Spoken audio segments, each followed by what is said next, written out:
NU sekarang yang melenceng itu oknum. Makanya kita doakan supaya NU ke depannya ini betul-betul dinakodai oleh orang-orang yang betul memiliki jiwa nasionalisme tinggi, bela Pancasila, bela NKRI, bela Merah Putih, dan bela NU, dan bela kiai-kiai pribumi. Kita harus dukung. Orang-orang goblok gak usah nanya dalilnya, mari kita ikut saja. Makanya mana kitab sejaman? Lah ini hadisnya ada kok. Kitab-kitab kuno yang sezaman. Loh, memang pada zaman itu Hadramut itu memang sedang dilanda suatu situasi, termasuk keadaan para penduduknya itu semacam nomaden, berpindah-pindah dari situ ke situ. Jadi sejarah itu tidak kepikir. Jadi tidak ada ahli sejarah waktu itu yang nyatet tokoh ini, ulama ini, tidak ada. Abad ke-5, abad ke-6 tidak ada. Baru muncul awal abad ke-7, baru muncul ahli sejarah. Kelima kan tidak ada sejarah. Bukti sejaman itu bisa dengan bentuk tulisan, prasasti, hieroglif, apapun yang bisa diberikan bukti secara nyata, namanya kitab sejaman. Klausul MLB di ADART Nahdlatul Ulama, saya mohon ini bisa diperbaiki, bila perlu diganti dengan istilah-istilah yang lafdhon wa maknan. Karena kata MLB memang akan mudah dan banyak melahirkan bugot-bugot organisasi. Uang mereka jelas dalam sejarah anteknya Belanda, anteknya VOC, penjajah Belanda, diteruskan oleh anak cucunya sampai sekarang. Dan masih banyak kiai kita yang nggak ngeh. Tapi hari ini banyak orang yang tidak dengan ilmu memprovokasi orang, kemudian memaki-maki itu Habib itu antek Yahudi, antek penjajah, ini itu. Ini apa? Kan nggak bisa satu orang melakukan kesalahan semua jadi salah.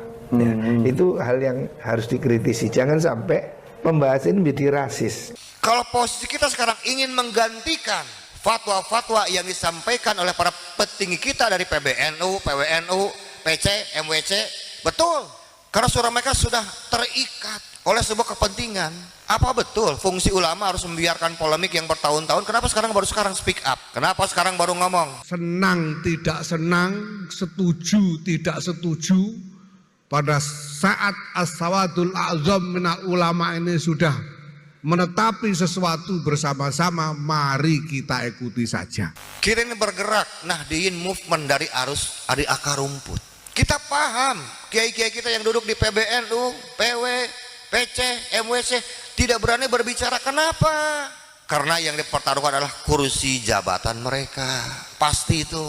Nantikan apa komando dan instruksi daripada PBNU. Jangan bergerak sebelum ada instruksi. Jangan buka lapak sendiri-sendiri. PBNU nggak bicara, bukan nggak tahu. Bahkan sangat banyak para kiai-kiai sekarang yang dalam struktural itu yang tahu tentang kebenaran kajian ini. Tapi mereka lebih baik diam dan menyelamatkan kursi jabatan mereka masing-masing. Silakan, kalau mau MLB silakan. Saya kan ngelamar pekerjaan biasa, orang ngelamar kerjaan diterima habis itu dipecat, itu kan di mana-mana terjadi. Makanya sangat aneh kok ada Kiai NU membela mati-matian Mbak Alawi. Dikasih apa sih sebetulnya? Dikasih berapa sih? Kok mau-maunya Kiai NU dihina, mereka diam. Ulama NU diinjak-injak harkat martabatnya, mereka diam. Mbak Alawi dibela mati-matian. Memangnya Mbak Alawi punya jasa apa di negeri ini? Ngurusin nyamuk saja kita harus datangkan meriam misalnya. Itu kan tidak perlu gitu ya. Karena ini juga soal wibawa dari jamiah juga. Omongan tentang MLBNU ini kan bukan dari kemarin, tapi sudah agak lama. Dan kita masih saja enggak ngeh tentang kejahatan yang terorganisir yang mereka bentuk selama ini. Ini kesalahan para kiai-kiai kita. Jadi mohon dimaafkan kesalahan kiai-kiai kita yang hanya mengandalkan zon, husnuzon, bila hujah fahuwa batil. Berbaik sangka tanpa hujah, tanpa data otentik, tanpa bukti yang tertulis, semuanya batil. Orang mau nggak terima, mau protes, mau ini nggak peduli bahwa ini. Kalau nggak mau, silakan ganti saya. Ya, maka kemarin ada yang ngomong MLB, sayangnya yang ngomong pengangguran. Kalau yang ngomong lebih bermutu begitu ya saya perhatikan beneran. Kalau sekarang beragama hanya mengandalkan zon, nggak perlu sekolah kiai, nggak perlu ngaji ke pondok pesantren, nggak perlu ngaji ngalogat kitab, nggak perlu. hanya mengandalkan romo-romo kita di PBN sekarang hanya mengandalkan zon. Lah mereka ini sekolah di mana saya bilang? Negara kita saja yang sebesar ini. Istilahnya bukan MLB. Kalau kesalahannya itu dilakukan oleh presiden ya diimpeach. Jadi presidennya yang diimpeach. Maafkan mereka dan doakan. Guru itu salah. Guru kita bukan nabi, yang maksum cuman kanjeng nabi.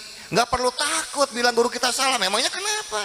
Sekarang ini kan sesuatu yang katanya ilmiah tapi kemudian dibuat narasi ke panggung-panggung yang untuk membenci kelompok. Nah ini yang nggak boleh.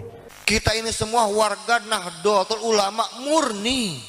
Kok tiba-tiba ada framing bahwa kita ini ingin menggeser kedudukan Nahdlatul Ulama? Mustahil. Wong kita ini semua orang NU kok. Tapi kalau MLB ini institusinya yang dibubarkan, lembaganya yang dibubarkan, dan tidak ada jaminan yang akan datang lebih baik. Kalau bisa diganti, mungkin Rais Am melakukan kesalahan yang berat, impeachment, dimakzulkan gitu. Assalamualaikum warahmatullahi wabarakatuh. Alhamdulillah kita bertemu lagi di channel ini. Semoga saudara-saudaraku yang di sana dalam lindungan Allah Subhanahu wa taala. Amin ya rabbal alamin. Langsung saja kita simak dulu videonya. Alladzi anzala rahmata wal maghfirata wal barakata was salamata wasihata wa quwwata fi kulli ahlil baitihi wa ahli sunnati wal jamaah ila yaumil qiyamah. Asyhadu an la ilaha illallah wahdahu la syarikalah ilahan wahidan ahadan samadan lam yattakhid sahibatan wala walada wa lam yakul lahu kufuwan ahad. Wa asyhadu anna Muhammadan sayyidina Muhammadan alladzi ja'ala rahmatan fid dunya wa rahmatan fil akhirah. Allahumma sholli ala sayyidina Muhammad wa ala ali sayyidina Muhammad amma ba'du. Alhamdulillah, segala puja dan puji tetap milik dan bagi Allah semata. Salawat dan salam pun selamanya tetap menjadi milik Kanjeng Nabi Muhammad sallallahu alaihi wasallam, pada keluarganya, sahabatnya, dan juga umatnya hingga akhir zaman. Alhamdulillah, pada hari ini saya ditakdirkan oleh Allah untuk bisa berjumpa, bertatap muka dengan para pejuang dan petarung dari PW Laskar Sabilillah di Lampung Timur. Terima kasih juga saya ucapkan yang sebesar-besarnya kepada Mbah Jarno, Ketua Lampung Timur, juga kepada sahabat saya Kiai Haji Suparman Abdul Karim sebagai Ketua Lampung, juga kawan-kawan semua yang hadir. Sebagaimana dikatakan tadi bahwa PWI Laskar Sabilillah ini didirikan bukan atas dasar kebencian, bukan ingin menjadi provokator di tengah-tengah umat, tidak. Kita muncul ingin mengembalikan harkat martabat bangsa kita, mendudukan kembali derajat para kiai-kiai pribumi di tempat mereka aslinya di mana. Yang ingin saya sampaikan juga terima kasih yang setinggi-tingginya kepada Bapak Presiden Prabowo Subianto dan Wakil Presidennya Mas Gibran Rakabuming Raka, yang memang benar-benar sekarang mencurahkan perhatian dan dukungan sepenuhnya untuk perjuangan Wali Songo Indonesia Laskar Sabilillah.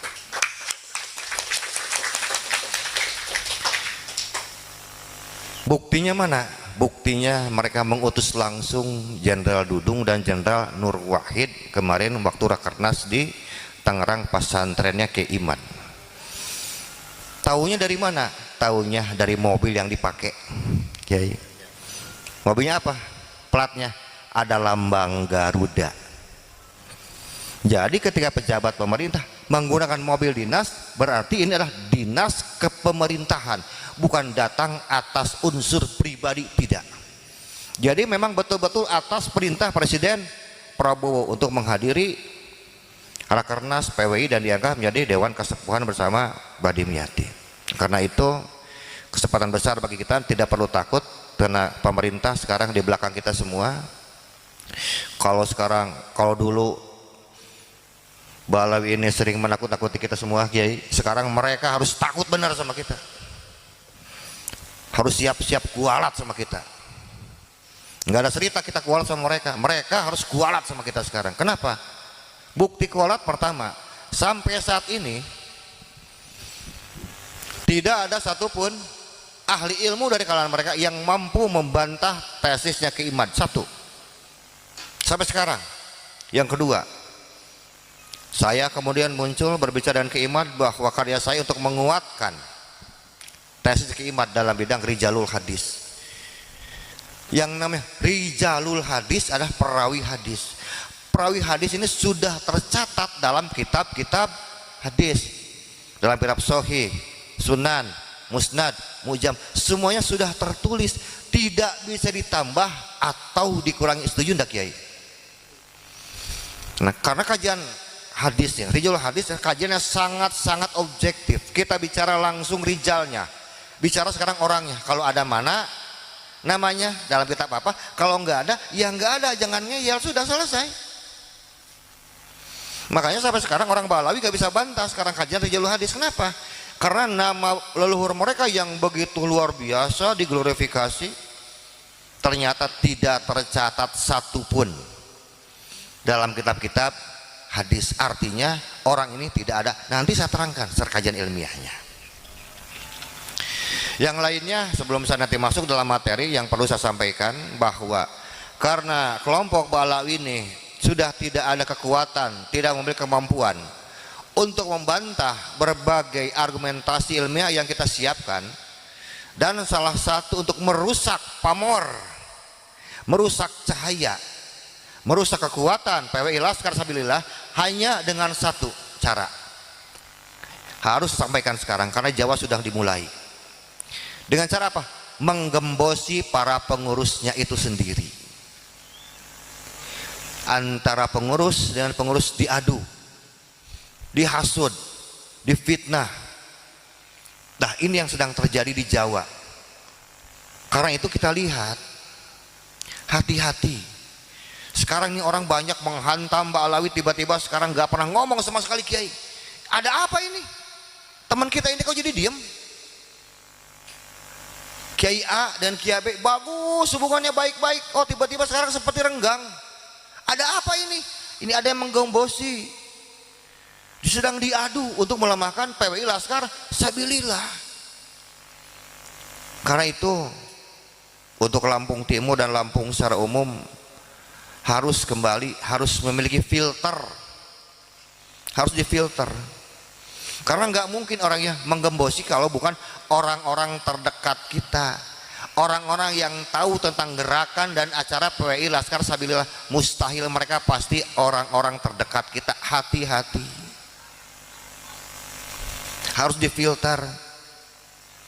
Kanjeng Nabi saja punya filter, 4 sahabat Khulafaur Rasyidin. Kanjeng Nabi bicara masalah makro yang besar, yang kecil uruslah sama 4 orang sahabat. Yai, jangan sekarang setiap informasi langsung masuk kepada ketua, jangan. Biar kita bikin tim khusus.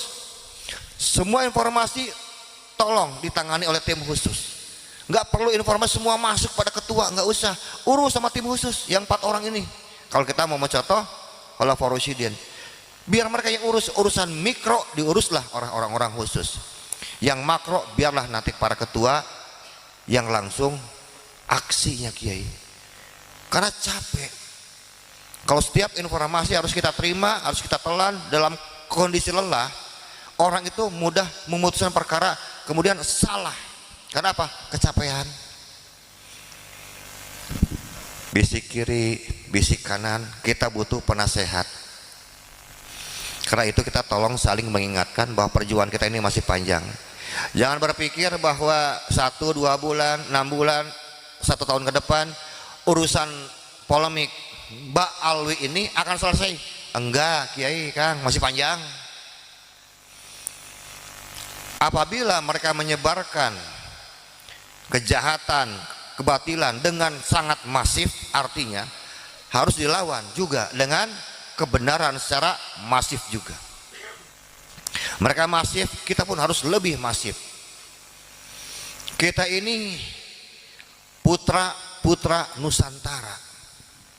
Kalau bukan yang meluruskan sejarah NKRI, bukan kita, lalu siapa? Kita ini semua warga Nahdlatul Ulama murni. Kok tiba-tiba ada framing bahwa kita ini ingin menggeser kedudukan Nahdlatul Ulama? Mustahil. Wong kita ini semua orang NU kok. Kalau posisi kita sekarang ingin menggantikan fatwa-fatwa yang disampaikan oleh para petinggi kita dari PBNU, PWNU, PC, MWC, betul. Kenapa? Karena suara mereka sudah terikat oleh sebuah kepentingan. Apa betul fungsi ulama harus membiarkan polemik yang bertahun-tahun? Kenapa baru sekarang speak up? Kenapa sekarang baru ngomong? MUI pernah berbicara tentang polemik ini? Nggak pernah. Apa mereka tahu? Tahu. Majelis Ulama Indonesia, majelasa duduk baik gawena. Mana MUI?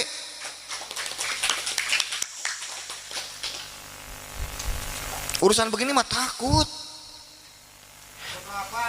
Takut kelaparan. Biasa dapat setoran mungkin. Kita ini bergerak Nahdien movement dari akar rumput. Kita paham kiai-kiai kita yang duduk di PBNU, PW, PC, MWC tidak berani berbicara. Kenapa? Karena yang dipertaruhkan adalah kursi jabatan mereka. Pasti itu. PBNU nggak bicara, bukan nggak tahu. Bahkan sangat banyak para kiai-kiai sekarang yang dalam struktural itu yang tahu tentang kebenaran kajian ini. Tapi mereka lebih baik diam dan menyelamatkan kursi jabatan mereka masing-masing. Kita berpikir bukan kursi kita. Kita berpikir tentang kedaulatan Republik Indonesia, tentang kedaulatan ideologi Pancasila dan NKRI, berbicara tentang kedaulatan dan warisan Islam Nusantara yang diwariskan oleh para wali songo. Itu yang kita pikirkan. Makanya sangat aneh kok ada Kiai NU membela mati-matian Mbak Alawi. Dikasih apa sih sebetulnya? Dikasih berapa sih? Kok mau-maunya Kiai NU dihina, mereka diam. Betul? Ulama NU diinjak-injak harkat martabatnya, mereka diam. Mbak Alawi dibela mati-matian. Memangnya Mbak Alawi punya jasa apa di negeri ini? Wong mereka jelas dalam sejarah anteknya Belanda, anteknya VOC, penjajah Belanda. Diteruskan oleh anak cucunya sampai sekarang. Dan masih banyak kiai kita yang nggak ngeh bahwa kemerdekaan adalah hak semua bangsa. Kita ingin merdeka secara intelektual, makanya kajiannya kajian ilmiah, diskusi ilmiah nanti kita. Kita ingin merdeka secara spiritual. Selama ini kita dijajah terus menerus. Dan saya bicara fakta, saya ini pengarang buku kiai. Saya bicara dengan 3 hal, cuman 3 poin paling sedikit: saksi, bukti, alat bukti. Kalau saya bicara begitu. Sekarang kita lihat. Yang pertama, memberikan tempat panggung untuk ceramah kepada Mbak Alawi. Siapa lagi kalau orang NU? Betul. Kiai-kiai kita yang mereferensi mereka naik ke panggung. Kalau mereka mengadakan majelis sholawatan, majelis takliman, yang memenuhi majelis mereka apakah sekarang orang mana? Orang Muhammadiyah? Bukan, orang NU. Betul? Semua orang-orang NU yang mengangkat derajat, harakat, martabat mereka. Yang suka ngisiin kenceleng itu siapa? Orang NU semua. Yang diminta sekarang kambingnya, sapinya, itu siapa? Orang NU juga. Termasuk istrinya diembat juga itu. Orang NU juga itu. Dan kita masih saja enggak ngeh tentang kejahatan yang terorganisir yang mereka bentuk selama ini. Ini kesalahan para kiai-kiai kita. Jadi mohon dimaafkan kesalahan kiai-kiai kita yang hanya mengandalkan zon, husnuzon, bila hujah fahuwa batil.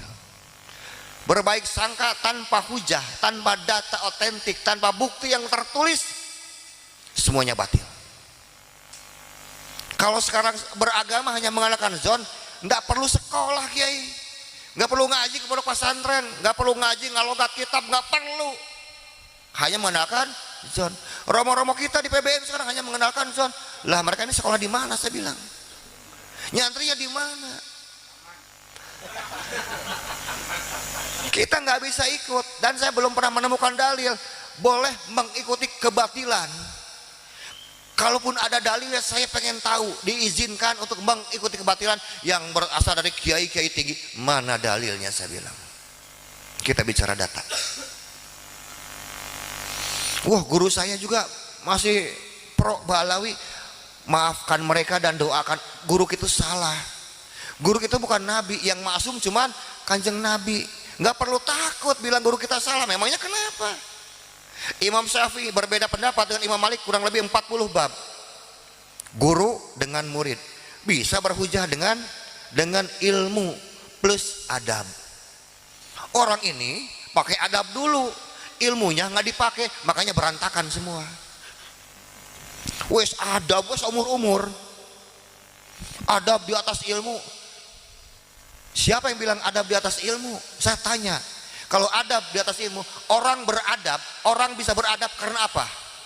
Ya karena ilmu. Berarti ilmu di atas segalanya. Kullu syai'in yahtaju ila ilmin. Setiap perkara butuh ilmu. Laisa ilmu yahtaju ila syai'in. Bukan ilmu yang butuh sesuatu, enggak. Segala perkara butuh ilmu apapun. Wa kullu ilmin yahtaju ila rawi, dan setiap ilmu butuh perawi. Ya, sudah masuk kajiannya nih, Yai. Butuh perawi, butuh rijalul hadisnya. Kullu ilmin yahtaju ila rawi, laisa rawiyu yahtaju ila ilmin. Bukan perawi yang butuh ilmu. Sekarang perawi bisa menyampaikan ilmu bagaimana kalau ilmunya nggak ada, Kiai? Nggih? Apa yang mau disampaikan kalau ilmunya nggak ada?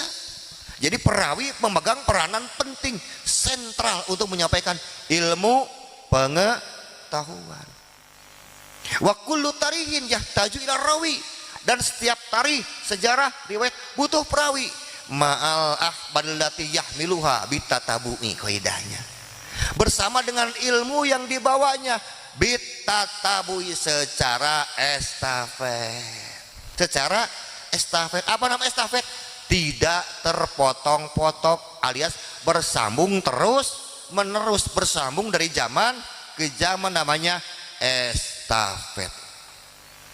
Ini data ilmiah. Makanya kanjeng Nabi kan pernah bilang kepada sahabat Anas bin Malik, wa qala nabiyyu sallallahu alaihi wasallam, qaidu ilma bil kitab, ikatlah ilmu dengan catatan. Coba lihat, ikatlah ilmu dengan catatan.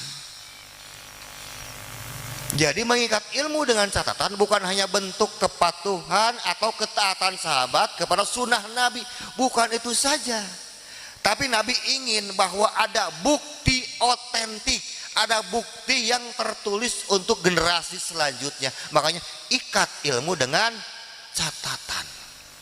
Inilah salah satu dalilnya kenapa kitab sejaman harus ada. Ya, ini dalilnya. Dan ada beberapa redaksi yang mendekati hadis masyhur, Kiai. Makanya mana kitab sejaman? Lain hadisnya ada kok. Bukti sejaman itu bisa dengan bentuk tulisan, prasasti, hieroglif, apapun yang bisa diberikan bukti secara nyata, namanya kitab sejaman. Nabi mengajarkan bentuk keilmiahan. Jadi agama Islam sangat ilmiah. Nah, sekarang kita bedah. Contoh tadi, Anas bin Malik. Dia sebagai saksi apa? Saksi hidup atas keberadaan kanjeng Nabi Muhammad SAW. Dan bukti nyata bahwa beliau ini meriwayatkan sebuah hadis karena disebutkan namanya menjadi bukti. Lalu alat buktinya mana? Alat buktinya wa qala nabiyyu sallallahu alaihi wasallam qaidu ilma bil kitab, ikatlah ilmu dengan kitab. Redaksi hadis itu menjadi alat bukti. Jadi perawi rijalul hadis itu menjadi saksi, ya bukti, dan alat bukti. Harus memenuhi 3 unsur. Kalau tidak ada, bohong ini. Ayo kita coba sekarang kita cek. Contoh, kita mengenal Imam Malik, gurunya Imam Syafi'i.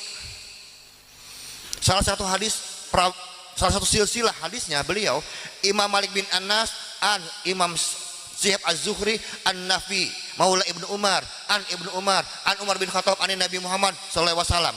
Bit tatabu'i yai. Silsilahnya nyambung semua. Imam Malik gurunya Syihab Az-Zuhri. Imam Az-Zuhri muridnya an Nafi Ibnu Umar. Nafi Ibnu Umar muridnya Ibnu Umar. Ibnu Umar muridnya Umar bin Khattab. Umar bin Khattab muridnya Kanjeng Nabi Muhammad sallallahu alaihi wasallam. Dari Nabi Muhammad pada Imam Malik ada 5 tobakoh, ada 5 tingkatan. Harus ada yang namanya tobakoh tingkatan. Yang meriwayatkan sahabat itu adalah tobakoh pertama, tingkatan pertama.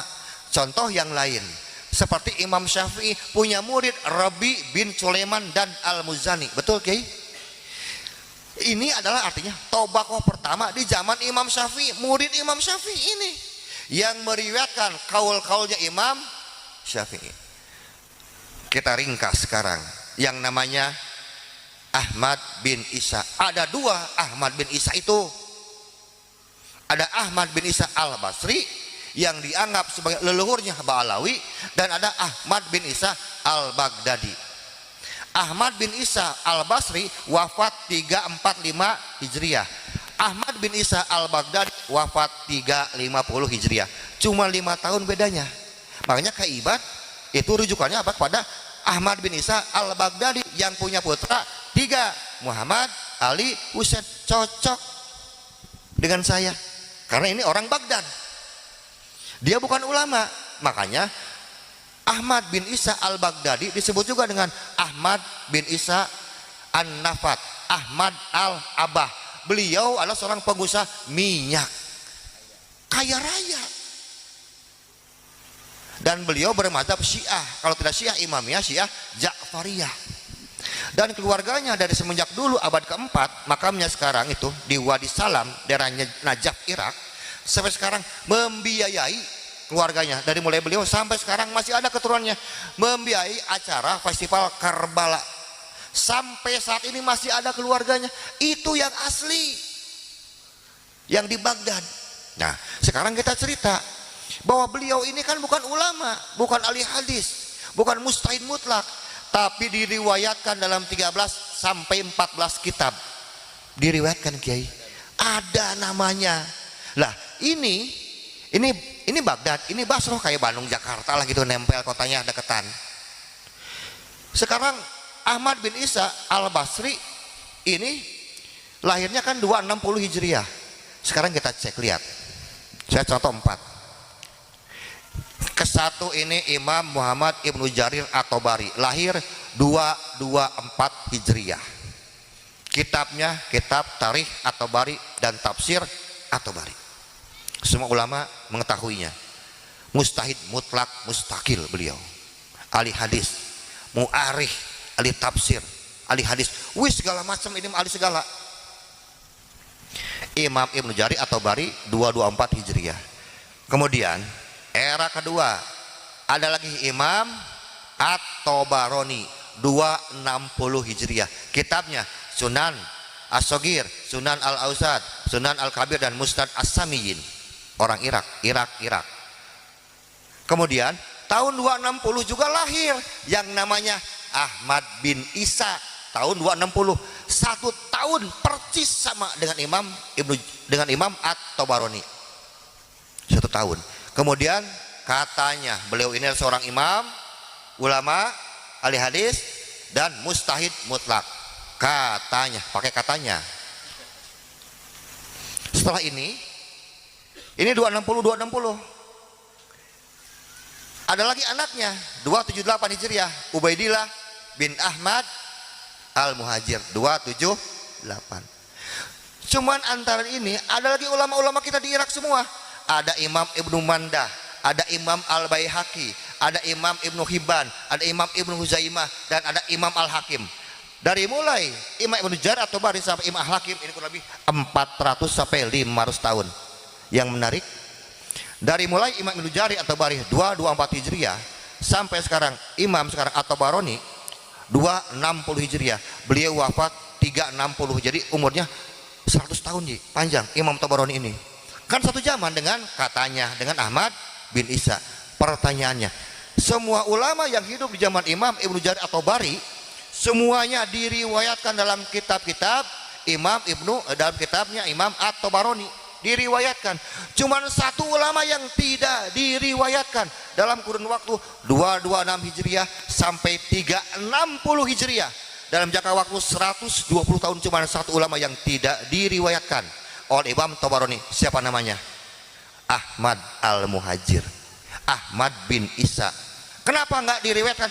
Karena orangnya tidak pernah dilahirkan. Jawabannya belum selesai, tenang. Saya tidak membatalkan nasab, saya mah nasab urusan kiiman. Sekarang di bawah Imam At-Tabarani ada Ubaidillah bin Ahmad Al-Muhajir 276 atau 278 Hijriah, artinya umurnya beda antara 16 atau 18 tahun dengan Imam At-Tabarani. Ya. Beliau wafat 360 Hijriah. Ubaidillah 278 atau 276 Hijriah lahir. Kemudian wafat 345, 15 tahun bedanya. Berarti duluan Ubaidillah. Kalau memang betul beliau mustahid, ulama dan muhadis, lalu kenapa namanya juga dua-duanya tidak tercantum di dalam kitab sekarang? Kitab Sunan As-Shagir, Sunan Al-Ausat, Mujam Al-Ausat, Mujam As-Shagir, Mujam Al-Kabir, dan kitab Musnad As-Samiyin. Kenapa dua-duanya tidak tercatat, tidak terkonfirmasi? Karena dua-duanya tidak pernah dilahirkan. Kan beliau mustahid, kan beliau ahli hadis, kan katanya ulama yang hidup 100 tahun semuanya terkonfirmasi, terekam, tercatat dengan baik. Terus kenapa ini dua-duanya nggak tercatat? Kita bicara kehadiran mereka sebagai ulama ada atau tidak. Di belakangnya ada Imam Ibnu Manda, kitab Al-Iman. Ada sekarang kitab Ibnu Huzaimah, Sahih Ibnu Huzaimah. Kalau betul Sahih itu orangnya ada, harusnya ada namanya dalam kitab Sahih Ibnu Huzaimah. Ibnu Hibban, kitab Sahih Ibnu Hibban, nggak ada lagi namanya ini orang. Dalam kitab Al-Imam Al-Baihaqi, Sunan Al-Baihaqi, tidak ada lagi. Al-Adabul Baihaqi, tidak ada lagi namanya. Kemudian dalam kitab Al-Mustadrak Al-Hafidh Imam Al-Hakim, tidak terdaftar lagi, tidak tertulis lagi. Sekian banyak ulama-ulama yang hidup di Irak dan sekitarnya, tidak ada satupun yang meriwayatkan yang namanya Ahmad bin Isa dan Ubaidillah bin Isa.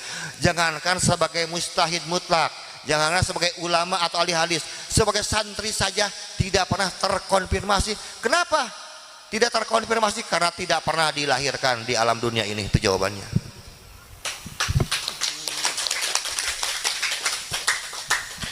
Kita bisa mencek tentang kelahiran Imam Syafi'i dalam kitab Manaqibu Syafi'i karya sekarang Imam Al-Baihaqi. Dari pertama lahir sampai meninggal dunia, dan semua pertemuan Imam Syafi'i dengan ulama manapun tercatat dengan baik. Beliau mengaji, hafal Quran mulai usia 6 tahun. 10 tahun beliau mampu menghafal 10.000 syair bahasa Arab kuno. Umur 25 tahun mampu menghafalkan 150.000 hadis. Semua ada ceritanya. Padahal Imam Syafi'i lahir 150 tahun sebelum lahirnya Ahmad Al-Muhajir katanya. Ini kan lebih primitif, ada datanya. Yang lebih primitif ada lama Pak, 150 tahun itu waktu yang lama. Kok datanya komplit? Ada. Pertemuan Imam Malik dengan Imam Abu Hanifah, pertemuan Imam Malik dengan Al-Faqih Al-Laith As-Sa'ad As-Samarkand, semuanya ada tercatat. Pertemuan ulama dengan ulama itu ada. Lah, kita ini pertemuan ulama dan ulama ada catatannya. Padahal kita bukan mustahid. Ini sekelas mustahid nggak ada catatannya, Kiai. Gimana ceritanya saya bilang? Ngeyel bener. Jadi betul-betul ora ono, ora mawujud teu aya. Betul-betul nggak ada. Betul-betul gaib kubro ini mah. Saya bicara tentang data. Kalau ada, iya mana datanya? Saya bilang, coba. Katanya nanti orang bilang, ya kan yang tidak tercatat kan belum tentu tidak ada. Yang kita obrolin ini kan seorang ulama besar, seorang ahli hadis, seorang mujtahid mutlak. Yang kita omongin ini kan bukan tukang ngerambutan, bukan tukang roti, bukan tukang bawa rumput, bukan. Kalau mereka nggak tercatat ya wajar. Ini seorang ulama besar, diglorifikasinya, diangkat, disanjung, diberikan gelar luar biasa dalam keislaman, mujtahid mutlak. Dan dalam sejarah Islam, saya pernah mengecek itu. Kalau sekarang mujtahid mutlak bilang misalnya gini, qala Imam Syafi'i, yang saya cek aja itu baru 1600. Qala Imam Syafi'i 1600. Imam Malik, Abu Hanifah kurang lebih 1000 dan 1200 kiai. Makanya aneh, kok ada sekelas mujtahid nggak pernah berfatwa? Dia ngajarnya di mana? Di mana sih ngajarnya? Kita pengen dengar. Qala Imam Ahmad bin Isa, kan enak ya dengarnya. Ini nggak ada satupun. Atau qala dari anaknya Imam Ubaidillah bin Ahmad bin Isa, qala, ya mana kolanya saya bilang? Yang ada kolak pisang dan Coca-Cola nanti. Tuh kata Mbah Jarno. Kita bukan ajaran kebencian, enggak. Kita hanya ingin berbicara berdasarkan saksi, bukti dan alat bukti. Ya mana saya bilang? Coba lihat. Karena tidak ada satupun mustahid, baik mustahid mutlak, mustakil, mustahid mutlak, gair mustakil, mustahid madhab, mustahid murojeh, mustahid fatwa, kecuali mereka semua adalah perawi ilmu hadis. Mereka semua adalah rijalul hadis. Semuanya meriwayatkan hadis. Makanya mana?